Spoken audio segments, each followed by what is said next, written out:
रुक करेंगे खबरों की ओर। केंद्रीय विज्ञान एवं प्रौद्योगिकी मंत्री जितेंद्र सिंह इंदौर दौरे पर रहे, जहां वो ई गवर्नेंस सम्मेलन के समापन समारोह में शामिल हुए। इस दौरान उन्होंने चंद्रयान 3 की कामयाबी श्रेय उन्होंने प्रधानमंत्री नरेंद्र मोदी की नीति और भारत के वैज्ञानिकों के अथक परिश्रम को दिया। केंद्रीय मंत्री जितेंद्र सिंह ने बताया कि सितंबर के पहले हफ्ते में आदित्य मिशन को लॉन्च किया जा चुका है, जो सूर्य का अध्ययन करेगा। देखिए ये खास रिपोर्ट। सांसद शंकर लालवानी के सांसद सेवा संकल्प कार्यक्रम में केंद्रीय मंत्री जितेंद्र सिंह ने चंद्रयान 3 के बारे में खुलकर बात की।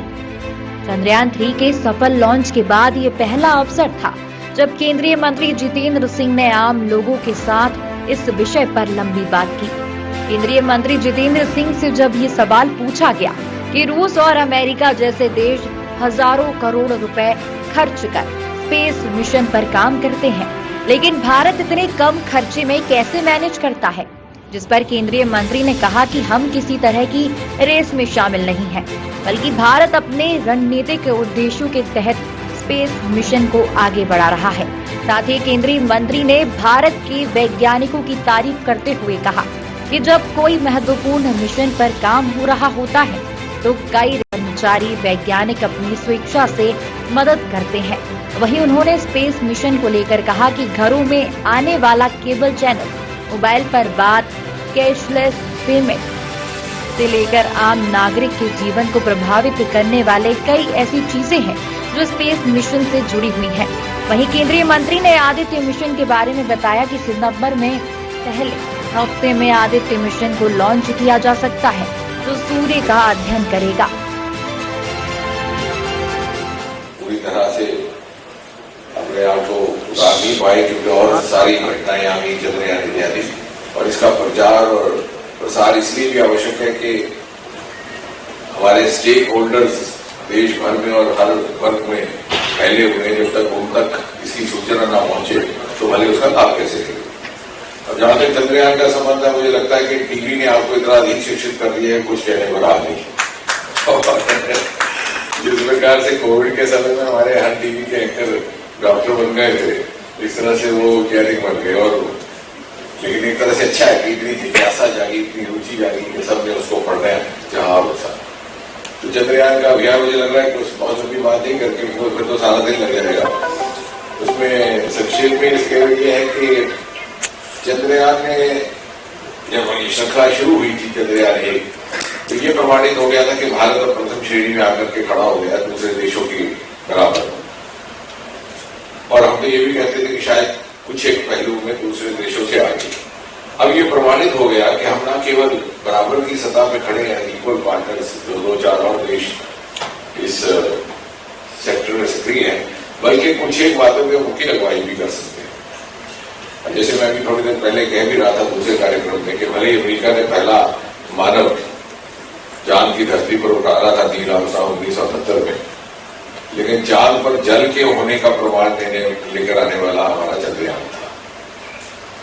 जो वाटर मॉलिक्यूल्स का जो एविडेंस था चंद्रयान 1, और ये जो चंद्रयान 2 है, जो कि एक अनएक्सप्लोर्ड वर्जिन एरिया में जाकर के लैंड हुआ है साउथ पोलर एरिया में, तो अपेक्षा ये है कि वहां पर इस प्रकार के प्रयोग करने की अधिक गुंजाइश रहेगी। वहां वाटर मॉलिक्यूल्स भी हो सकते हैं, आइस के टुकड़े भी हो सकते हैं, छोटे छोटे ग्रेटर्स भी हो सकते हैं। ऑक्सीजन हाइड्रोजन को लेकर के प्रयोग करने से कहीं ना कहीं प्रत्यक्ष अथवा अप्रत्यक्ष रूप से मानव जीवन की संभावना पर भी बात की जा सकती है। यानी जो काल्पनिक जगत की कहानियां थी कि इंसान बसता है कि नहीं बसता, उनके लिए वैज्ञानिक ढंग से वैज्ञानिक उत्तर खोजने की प्रेरणा चंद्रयान ने दी। तो ये अलग हुआ बाकी देशों की तुलना में, जो शायद बाकी देश उनके जितने भी मिशन गए इस दिशा में वो हमारा रुझान नहीं कर पाए। और कल से इसके प्रयोग प्रारंभ हो गए हैं, 14 दिन तक रहेंगे, क्योंकि वहां पर दिन भी लंबा रहता है, रात भी लंबी रहती है, तो चांद पर हमारे 14 दिन के बराबर दिन रहता है। और बड़ी बारीकी के साथ, इतनी सूझबूझ के साथ, इतनी समझ के साथ इसका निर्माण किया गया है कि वहां जाकर के बिजली का स्रोत क्या रहेगा, एनर्जी का स्रोत क्या रहेगा, पूरा सोलर एनर्जी भी चल रहा है।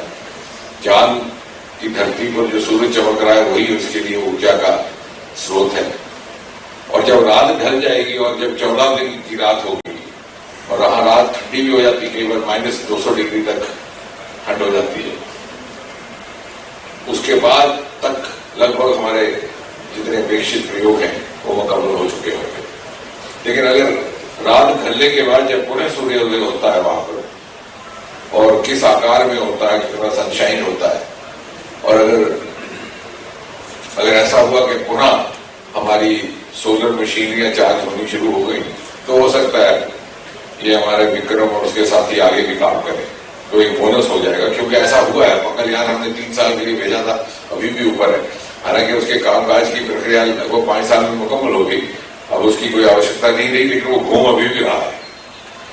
तो कहने का तात्पर्य कि हमने कॉस्ट इफेक्टिव स्पेस मिशंस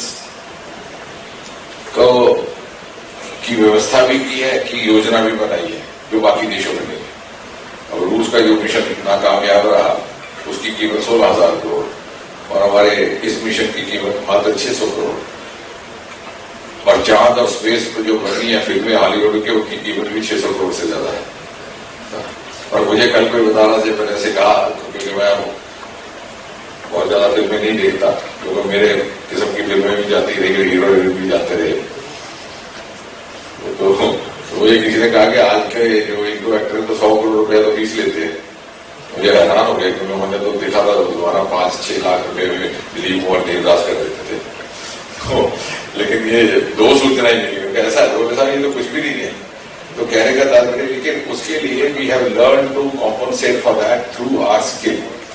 अब आप पूछेंगे इतना अंतर कैसे हुआ, कि हमने ग्रेविटेशनल फोर्सेज का भी साथ यहां से गए, पृथ्वी के इर्द चक्कर लगाए लगभग 20 बार, 10 से शुरू कर बाहर गए, फिर बाहर जब निकले, इस तरह से निकलेंगे, निकलते ही हम चंद्रमा की पकड़ में चले जाए, मून की ग्रेविटी में, और वहां चूंकि बाहर का सर्कल फिर अंदर आए लगभग 70-80 बार, पहुंचते फिर वहां पहुंचे जहां आपने परसों शाम को देखा। और जब 10-15 किलोमीटर बच जाते हैं तो फिर नीचे से कॉन्टैक्ट टूट जाता है। फिर सारा का सारा उसके विवेक पर है विक्रम के, कि वो क्या सोचता है, क्या तलाशता है नीचे, उसका कैमरा क्या कहता है, उसका सेंसर क्या कहता है, वो नेगोशिएट करता है 3-4, और उस समय समझ आता है कि हमारे वैज्ञानिकों ने, हमारे विशेषज्ञों ने उसको कितना प्रशिक्षित करके भेजा। जैसे आप कोई घर से एक बेटे को तैयार करके भेजते हैं फौज के मैदान पर, तो वहां पर जब दुश्मन का एकदम सामना होता है तो बंदूक चलाने में कितना सक्षम है, वो समय की ट्रेनिंग का प्रमाण।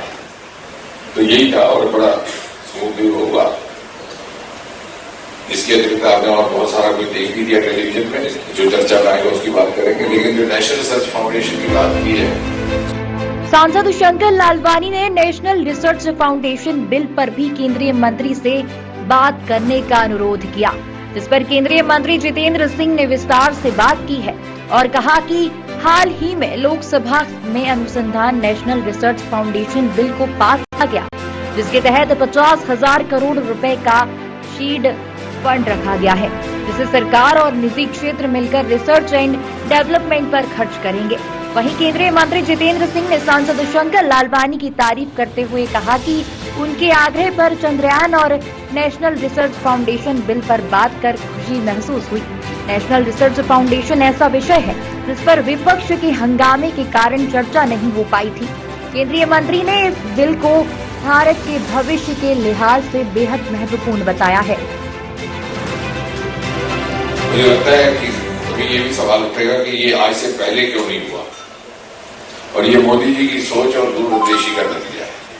क्योंकि उनकी समझ में भी आया और उन्होंने देशवासियों को भी समझाया कि आने वाले 25 वर्ष में जब हम कहते हैं कि हम अमृतकाल से गुजर करके शिखर पटल पर पहुंचेंगे, तो सारा विकास टेक्नोलॉजी से होगा। आपने देखा उनके वाशिंगटन के दौरे में जितनी एग्रीमेंट है टेक्नोलॉजी बेस्ड थी, यानी दुनिया ने अब करवट बदली है। यहां तक कि इंसान की बुद्धि का काम भी अब आर्टिफिशियल इंटेलिजेंस लगी करने। तो ऐसे में यदि हमने भौगोलिक भूमिका अपने लिए निर्धारित कर दी, तो हम भौगोलिक मापदंडों को पूरा कर पाओ, और उसके लिए हमें रिसोर्स चाहिए। यदि हम साइलोज में काम करेंगे, जैसे स्पेस में हम गोपनीयता में काम करते थे, किसी को अंदर नहीं आने देते थे, ना मालूम क्यों मोदी जी ने खोल दिया, और उसी कॉन्सेप्ट से नेशनल रिसर्च फाउंडेशन अमेरिका में है, ये नेशनल रिसर्च सोसाइटी कई वर्षों से है, कुछ और देशों में, जर्मनी में है। हमने अपनी नेशनल रिसर्च फाउंडेशन का नाम अनुसंधान रखा है। वैसे तो राष्ट्रीय शोध प्रतिष्ठान उसका अगर आप अनुवाद करें शब्दावली के हिसाब से लिटरल, लेकिन उसका साथ उसका नाम अगर हुआ है तो अनुसंधान नेशनल रिसर्च फाउंडेशन। अब उसकी आवश्यकता हिंदुस्तान में इसलिए और ज्यादा थी कि यहाँ पर बहुत ज्यादा कॉन्ट्रडिक्शन थी, बहुत विडंबना थी। हमारे अधिकतर साइंस के केंद्र और नवाचार के केंद्र विश्वविद्यालयों में रहते हैं, कॉलेजेस में रहते हैं, लेकिन हमारे यहाँ से जो सरकार, केंद्र सरकार की ओर से जो धनराशि उपलब्ध रहती थी सहयोग के लिए, फंडिंग के लिए या प्रोजेक्ट्स के लिए जो लोन दिए जाते थे, हमारे यहाँ कुछ एक ऐसी संस्थाएं हैं जैसे एक इंजीनियरिंग रिसर्च बोर्ड है, साइंटिफिक इंजीनियरिंग रिसर्च बोर्ड, सर्व जिसे कहते हैं, जैसे अब इस बिल के बाद हम उसको समाप्त कर देंगे। उससे जो फंडिंग होती थी वो स्पर्धा के आधार पर होती थी, क्या प्रोजेक्ट्स आए हैं, कौन सा बेटर प्रोजेक्ट है, कौन सा लगा कि हाँ ये वायबल है, ये आगे तक जाएगा, उसको पैसे देते। तो उसका परिणाम ये रहता था कि जो विकसित संस्थान है जैसे IITs, इंडियन इंस्टीट्यूट साइंस, वो लगभग 60-65% फंडिंग ले जाते हैं। जो प्रदेश स्तर की यूनिवर्सिटियां हैं जैसे हमारे यहाँ भी मध्य प्रदेश में भी, उनके हिस्से में कुल 10-15% राशि आती है। हालांकि युवा भी वही, विद्यार्थी भी, लेकिन वो किस प्रकार से उसका एक समन्वय हो, एक बैलेंस भी हो, इक्विटेबल डिस्ट्रीब्यूशन भी हो और साथ ही साथ उतना बड़ा पूल भी हो कि हम कर सके। तो उस कल्पना के साथ एक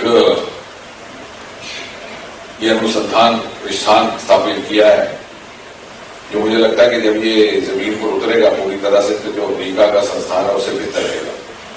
अब जैसे माननीय लालवानी जी कहते हैं 50,000 करोड़ 5 साल के लिए उसमें निर्धारित किया गया है, जिसमें से मात्र 14,000 करोड़ सरकार की ओर से होगा। एक तो हमें अपनी मानसिकता से ये बात निकालनी है कि सब कुछ सरकार कर सकती है।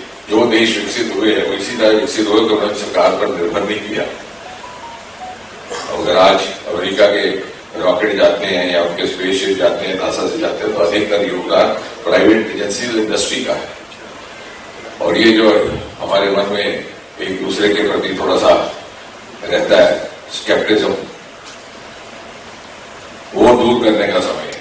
और जब तक सामूहिक हमारा समन्वय सिनर्जी के साथ ग्रोथ नहीं होगी तो साइलोज में हम भौगोलिक स्पर्धा में पूरे नहीं उतर सकते। तो इसलिए और उसी तरह से अगर कहिए कि नौकरियां देनी है सरकार ने सबको, तो वो भी नहीं होगी। अभी और बात है, चुनाव आने वाला सुविधा जी क्या पता कहने का, लेकिन होता नहीं आता। कोई भी पार्टी हो किसी भी देश में नहीं हो पाता, लेकिन हाँ एक जिम्मेवार सरकार रोजगार के अवसर उपलब्ध करती है, जैसे मोदी जी ने कराया। स्टार्टअप का आपने समझ ली, इस देश में मात्र 350 स्टार्टअप थे, अब 1 लाख से बढ़ गए। अभी जो समारोह होगा उसमें गवर्नेंस की टेक्नोलॉजी में भी स्टार्टअप्स आ गए, जो कभी कल्पना से बाहर था। आसान लोन दे दिए नौजवानों के लिए, मुद्रा लोन 10-20 लाख बिना मॉर्गेज के, बिना गिरवी रखे के। जैसे आप किसी परिवार के बच्चे को देते हैं, ये मेरे जीवन भर की पूंजी इकट्ठी की है, इसमें अपना काम धंधा शुरू करो। तो उस तरह क्या एक वातावरण पैदा करना, उसी कल्पना के साथ नवाचार को बढ़ावा देने के लिए प्रतिष्ठान स्थापित किया गया। जो 36,000 करोड़ रुपया होगा वो प्राइवेट सेक्टर से भी आएगा, फिलैंथ्रोपी से भी आएगा, डोमेस्टिक सोर्सेज से भी आएगा, इंटरनेशनल फंडिंग से भी आएगा। यहाँ इतना सारा काम करता है, बिल गेट्स कर रहा है, PwC कर रहा है, उनका भी रहेगा। और मुझे विश्वास है कि जब सकारात्मक काम हो रहा होगा, जब उद्योग जगत के लोगों को भी लगेगा कि इसमें से मुनाफा हो रहा होगा, तो वो भी डालेंगे। क्योंकि उद्योगपति को और क्या चाहिए, उसको तो चाहिए कितना प्रॉफिट मार्जिन हो रहा है। और तो किसी ने कहा, ये बात चल रही संसद में आई नहीं, क्योंकि बहस नहीं हुई, वो एक ही व्रत लगाए हुए थे। लेकिन किसी ने एक अलग से मुझसे बात की कि साहब ये 36 करोड़ रुपया जमा होगा, तो मैंने उनको समझाया कि अभी हमारे देश में एक और बात हुई जो अमेरिका में नहीं हुई। अभी उसके लिए भी मोदी जी का ही धन्यवाद करना है। 2 वर्ष पहले जो कॉर्पोरेट सोशल रिस्पॉन्सिबिलिटी है CSR, उसमें 10% साइंस के लिए R&D के लिए, पहले नहीं था और बाकी देशों में भी नहीं है। पहले मुझे नेशनल रिसर्च सोसाइटी अमेरिका के जो मुखिया है वो भारतीय मूल की तमिलियन है, पंचचंद्र का नाम, तो वो भी कह रहे था आपको तो बड़ा लाभ, तो हम CSR में से किसी को कहेंगे तो CSR में से 10% की उसको मोहलत है R&D को। और अगर मान लीजिए 36,000 रुपया 5 साल का है तो 5 सालों में 7,000 या 7200, 7,200 करोड़, तो 7,000 करोड़ रुपए पे अगर आपको कोई CSR में मात्र 4,000 करोड़ भी दे, 2,000 करोड़ भी दे, जो बहुत ज्यादा नहीं होता, और हम उसको ये आश्वासन दे दें कि भाई मैं अपने 14,000 करोड़ में से भी 4,000 लगाऊंगा, तो हम इक्वल पार्टनरशिप करेंगे PP मॉडल में, तो काम चल पड़ता है, गाड़ी चल पड़ती है, कोई दिक्कत नहीं है इसमें, सुनने में लगता है, लेकिन हम उस दिशा में हमने कभी सोचा नहीं था। निवेदन करना 2 बातों पर, विशेष तौर पर हमारे बीच में शहर के पत्रकार बंधु भी हैं और शहर के गणमान्य व्यक्ति भी हैं। एक तो चंद्रयान का किस प्रकार अभियान चला उसके बारे में, और एक विषय और मैं चाहूंगा कि हमारे बीच में आप रखें। हाल ही में आपने लोकसभा में एक बिल पेश किया था, और ये बिल इस प्रकार का था कि अनुसंधान के क्षेत्र में जितनी भी डेवलपमेंट एजेंसियां हैं उन सबको जोड़कर एक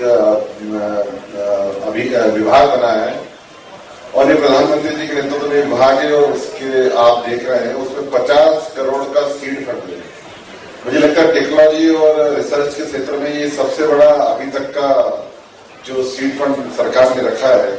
आने वाले समय में इसको लेकर भी हम सब में उत्सुकता है कि इससे आने वाली पीढ़ी को और आने वाले समय को टेक्नोलॉजी के रूप में हम किस प्रकार आगे बढ़ेंगे, उसके बारे में भी आप कहीं जानकारी देंगे तो हम सबको अच्छा होगा। मैं सीधे आपके बीच में माननीय जितेंद्र। ई गवर्नेंस सम्मेलन के समापन समारोह में शामिल होने आए केंद्रीय मंत्री ने कई मुद्दों पर चर्चा की। इसके साथ ही उन्होंने ई गवर्नेंस क्षेत्र में बेहतर करने वाले 48 लोगों और कई संस्थानों को सम्मानित भी किया, जिसमें भोपाल स्मार्ट सिटी से स्काडा सिस्टम को रजत पुरस्कार प्राप्त हुआ।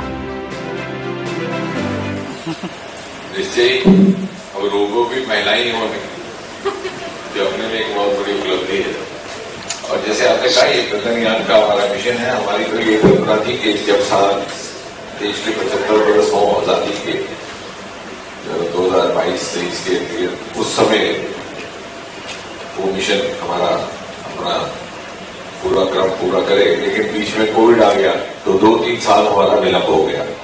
वही हकीकत तो ये है कि जब वो लॉकडाउन हुआ तो हमारे कुछ एक एस्ट्रोनॉट जिनको जिनकी तैयारी की जा रही है वो मॉस्को में थे, वहाँ ग्रेगरी सेक्टर, वहाँ प्रशिक्षण दे रहे थे, उन्होंने तरह तरह का प्रशिक्षण दिया है, उनको भी वापस बुलाना पड़ा, तो 2-3 साल सारा बंद हो गया। अब गगनयान से पहले 2 ट्रायल मिशन भेजेंगे, क्योंकि जिस तरह से एक मानव को ऊपर भेजना जरूरी है, बड़े शौक से भेजने का इंतजार कर रहे हैं, उसी तरह से उसको वापस सुरक्षित लाना भी आवश्यक है। अगर वापस आने में कुछ ऊंच नीच हो गई तो फिर अपने आप को वापस करना मुश्किल होगा, तो कैसे वापस आएगा, पानी में आएगा, फिर वहां पर एक सामूहिक प्रयास रहेगा, नेवी वाले भी रहेंगे, कोस्ट गार्ड भी रहेंगे, उनको वापस आना। तो उसके लिए ट्रायल मिशन पहले तो था कि शायद सितंबर के आखिरी हफ्ते में हम भेजेंगे पहला, अब नहीं हो पाएगा, शायद अक्टूबर के पहले हफ्ते में करेंगे, और वो कुछ घंटे जाएगा, उसी जल्दी से वापस लौट करके जहां से वो वापस आ जाएगा। फिर जो दूसरा एक और भेजेंगे उसमें हम एक रोबो को भेजेंगे, वो भी कोई इंसान की तरह काम करेगी, मैं जो उसने अंदर एक्टिविटी करनी है वो ही करेगी, सिर्फ उसमें आत्मा नहीं है, बाकी वो पूरी तरह इंसान है। ऊपर जाएगी, काम भी करेगी, फिर सारा अपना काम संपन्न करके वापस लौटेगी। उसको वहां से रिसीव कैसे किया जाएगा उसकी हमें भी एक तरह का अनुभव हो जाएगा, और जो शिप है उसको भी हमें पता चल जाएगा। फिर वो 2 जब हमारे फ्लाइट्स हो जाएंगे और सफलतापूर्वक हमें संतुष्टि हो जाएगी, तो फिर हम तीसरा भेजेंगे, जिसमें वाकई 1 या 2 या 3 एस्ट्रोनॉट्स रहेंगे। मुझे लगता है वो सन 2024 में हो पाएगा।